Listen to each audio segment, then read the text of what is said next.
हनुमान जी महाराज की जय। सद्गुरु देव की जय।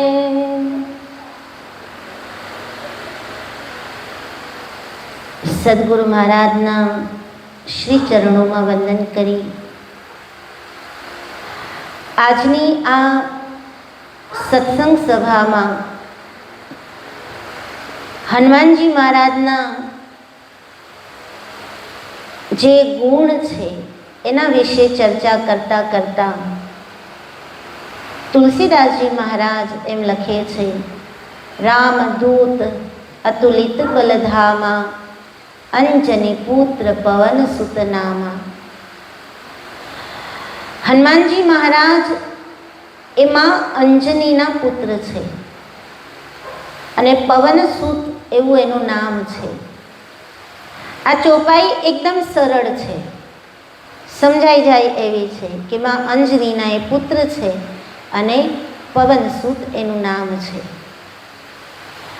पण अहींया हनुमान चालीसानी ज्यारे शरूआत करी त्यारे शरूआतमां एम कीधुं जय हनुमान, त्यां एमनुं नाम बताव्युं हनुमान अने अहींया नाम बताव्युं पवन सुत। एक ज व्यक्तिना अनेक नाम होई शके पण हनुमानजीना जे नाम छे ए नामनी अंदर पण कंईक अर्थ छुपायेलो छे।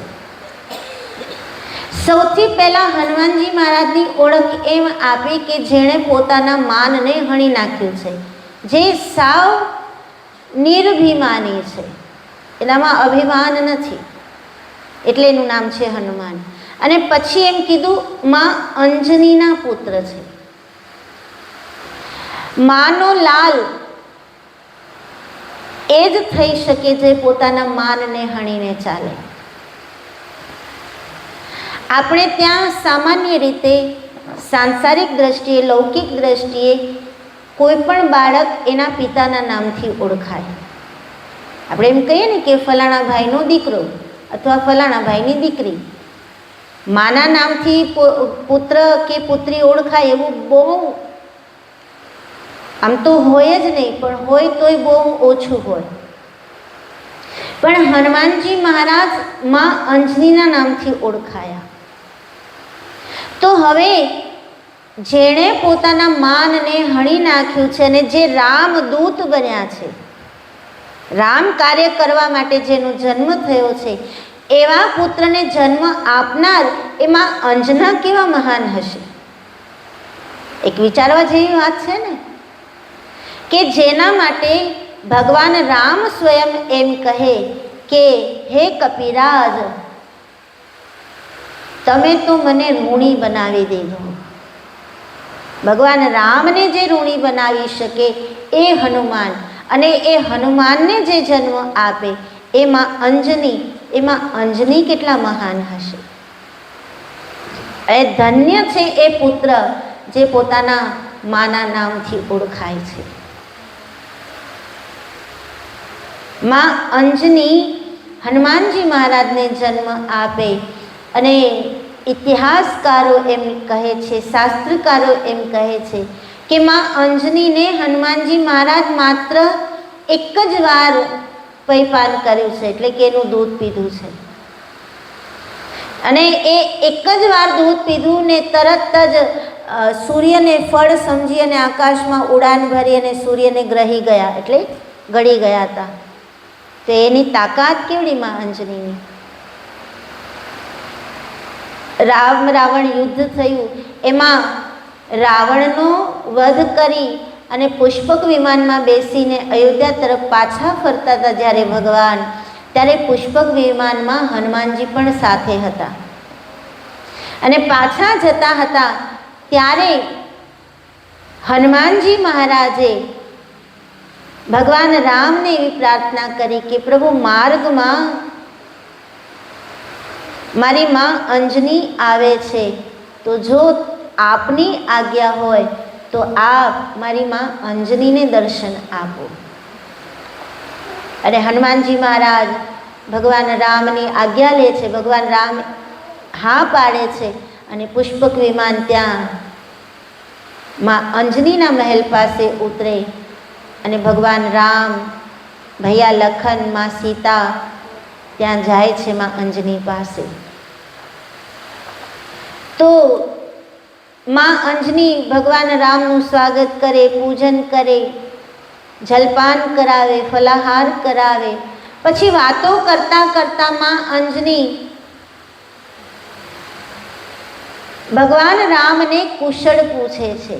આપણે કોઈ પણ આવે એટલે પૂછે ને કે ભાઈ કેમ છો, મજામાં છો ને? એમ માં અંજની પણ ભગવાન રામને કુશળ મંગળ પૂછે છે કે બધું બરાબર છે ને. પૂછતા પૂછતા માં અંજની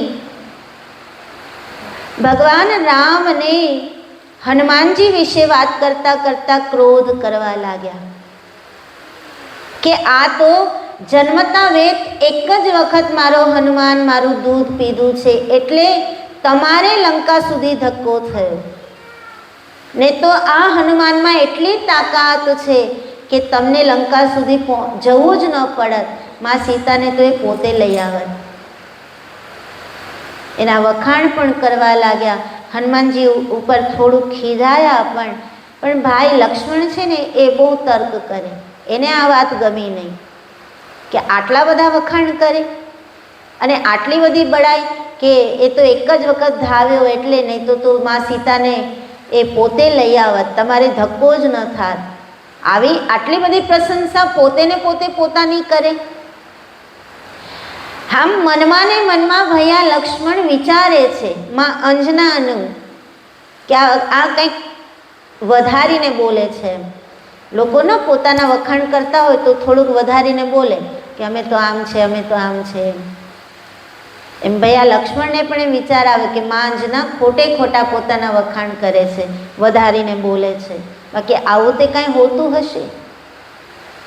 હવે ભૈયા લક્ષ્મણ વિચાર કરે છે મનમાં, અને માં અંજનાને ખબર પડી ગઈ કે ભાઈ લક્ષ્મણને કાંઈક તર્ક થાય છે. એટલે લક્ષ્મણ ભૈયા બોલ્યા નથી, મનમાં વિચારે છે. અને ત્યારે માં અંજનાએ એમ કીધું કે લક્ષ્મણ ભૈયા તમને શંકા થાય છે ને હું બોલું છું એના પર, તમને શંકા જાય છે કે હું જે બોલું છું એ થોડુંક વધારીને બોલું છું, ખોટું બોલું છું. તમારે જો જોવું હોય તો હું તમને પ્રત્યક્ષ પ્રમાણ આપું. અને ત્યારે માં અંજનાએ પોતાનું દૂધ એટલે પોતાની છાતી નીચોવી અને જે દૂધ નીકળ્યું એ દૂધની ધાર જ્યાં સામે પર્વત ઉપર પડી ત્યાં મોટો મહાકાય પર્વતના 2 ભાગ પડી ગયા. ખાલી દૂધની ધાર અડી અને પર્વતના 2 ભાગ થઈ ગયા. ત્યાં તો લક્ષ્મણ ભૈયાની બધી શંકાનું સમાધાન થઈ ગયું. અને માં અંજના એટલું જ બોલ્યા કે આ દૂધ છે જે મારો હનુમાન માત્ર એક જ વખત ધાવ્યો અને સૂર્યને ગળવા એ જતો રહ્યો, પણ જો મારું પૈપાન એણે પેટ ભરીને કરી લીધું હોત તો મારા રામ અને લંકા સુધી ધક્કો ન થાત. રાવણને તો એ આ મચ્છરની જેમ મસળી અને માં સીતાને લઈ આવત. તો જે હનુમાનને જન્મ આપી શકે, કહેવાનો અર્થ કે એ માં અંજના કેટલા મહાન હશે જેણે હનુમાનજીને જન્મ આપ્યો. અને આટલું બધું માં અંજનાની પાસે શક્તિ છે, આટલી બધી માં અંજનાની પાસે સાધના છે. આ સાધનાનું જ ફળ છે. ભલે હનુમાનજી મહારાજ પવન સૂત છે પણ એ શક્તિ તો ભગવાન શંકરની ને. હનુમાનજી 11માં રુદ્રાવતાર છે. એટલે ભગવાન શંકરની શક્તિને જે ઝીલી શકે, ભગવાન શંકરની શક્તિને જે પોતાના ઉદરમાં ધારણ કરી શકે, આવી જેનામાં પાત્રતા છે એમાં અંજના કેટલા મહાન હશે. અને એણે જે પુત્રને જન્મ આપ્યો એ શંકર સુવન કેસરી નંદન પણ પવનસુત નામા, અંજની પુત્ર પવનસુત નામા, એ મહાન માતા અંજનીના પુત્ર ને આગળ લખ્યું તુલસીદાસજી મહારાજે પવનસુત નામા. એનું પવનસુત નામ છે એટલે કે ભગવાન પવનના પણ એ પુત્ર છે, કારણ માધ્યમ પવનદેવ બન્યા. હવે સામાન્ય રીતે આપણે જોઈએ તો આપણને ખાધા વગર ચાલે ને. આપણે ઉપવાસ કરીએ તો એક દિવસ આપણે ન ખાઈએ તો પણ આપણે આપણું કામ કરી શકીએ છીએ. એટલે ખાધા વગર આપણને ચાલે. આપણે જો આપણા શરીરને કેળવીએ તો આપણે ખાધા વગર 24 કલાક 48 કલાક કોઈ 9 દિવસ એમનો ઉપવાસ કરતા હોય છે તો ચાલે છે. પછી પાણી વગર પણ આપણને ચાલે. અમુક કલાક આપણે પાણી ન પીએ તો આપણને ચાલે છે. પણ કોઈ દિવસ એવું બન્યું કે શ્વાસ લીધા વગર આપણને ચાલ્યું? ખાધા વગર ચાલી જશે, પાણી પીધા વગર ચાલી જશે, પણ શ્વાસ લીધા વગર આપણે કોઈ જીવી શકવાના નથી. તો એનો અર્થ એ કે આ ધરતી ઉપર આપણને જીવાડનાર એ વાયુ છે, પવન છે, સ્વર છે. એ પવન અંદર જાય છે, એ પવન બહાર નીકળે છે તો આપણે જીવીએ છીએ. પણ એ પવનને આપણે ક્યાંય જોયો છે? આપણને દેખાય છે? આપણે શ્વાસ લઈએ છીએ, આપણને ખબર પડે છે, પણ શ્વાસની અંદર આપણે શું લઈએ છીએ? એ વાયુ, એ પવન, એ શ્વાસ આપણને કોઈ દી દેખાણો? તો એનો અર્થ એ થયો કે સૃષ્ટિ પરનું મહાનમાં મહાન કોઈ પાત્ર હોય તો એ પવન છે, પણ એ પવન આપણને કદી દેખાતો નથી. એનો અર્થ કે ગમે તેટલું મહાન કાર્ય કરીએ પણ જગતમાં ક્યાંય દેખાવાની ઈચ્છા ન રાખવી જોઈએ. ખાધા વગર ચાલશે, પાણી વગર ચાલશે, પણ પવન વગર નહીં ચાલે. પણ એ પવન કદી દેખાતો નથી, પણ કાર્ય એનું બહુ મોટું છે.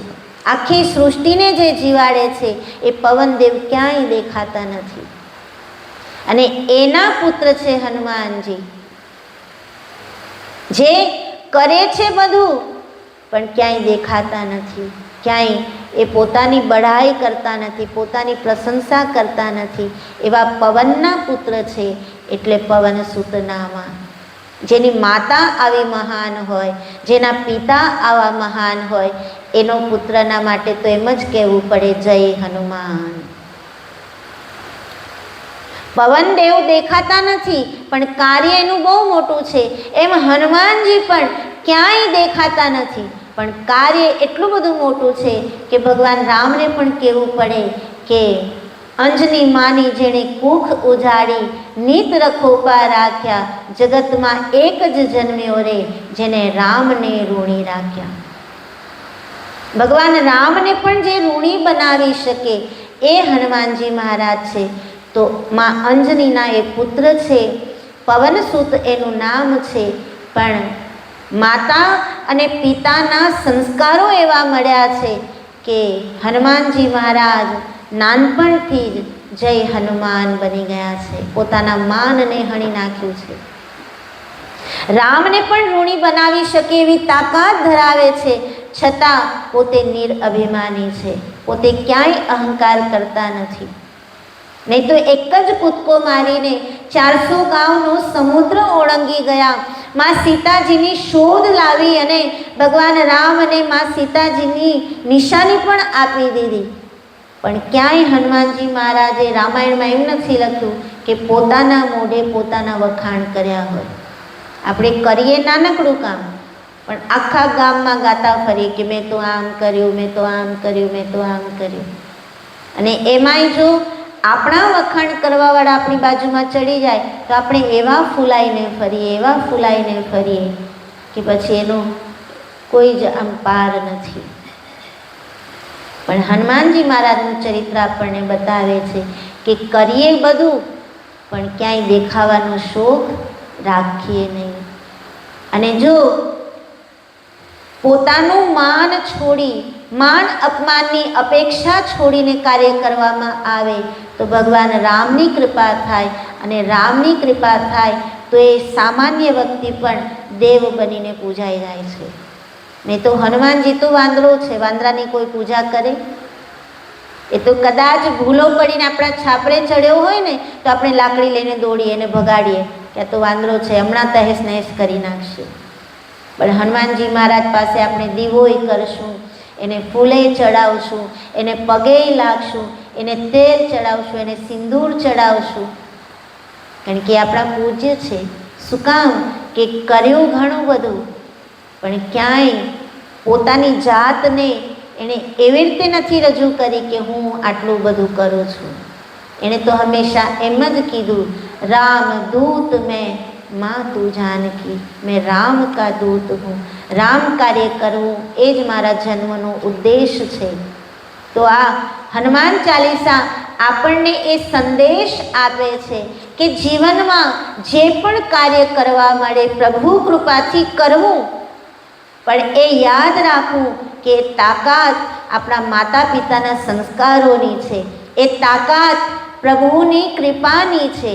આમાં મારું કાંઈ જ નથી. કરાવનાર પણ એ છે અને કરીએ છીએ એટલા માટે કારણ માતા પિતાએ સંસ્કારો આપ્યા છે. આ સત્સંગ સભામાં આપણે બેઠા શું કામ છે? કારણ કે ક્યાંક આપણા વડીલોએ આપણને આ સંસ્કાર આપ્યા છે એટલે બેઠા છે. નહીં તો થિયેટરમાં જઈને પિક્ચર ન જોઈએ. તો આ હનુમાન ચાલીસા આપણને શીખવાડે છે કે માતા પિતાનો આદર કરો અને જે કંઈ કાર્ય થાય એ પ્રભુ કૃપાથી થાય છે એવું યાદ રાખો, તો પછી જીવનમાં આપણને ક્યાંય સમસ્યા નહીં સતાવે અને આપણે આપણું જીવન સરળતાથી જીવી શકીશું. આ સંદેશની સાથે આજની આ સત્સંગ સભાને અહીં વિરામ આપી. બોલીએ હનુમાનજી મહારાજ કી જય.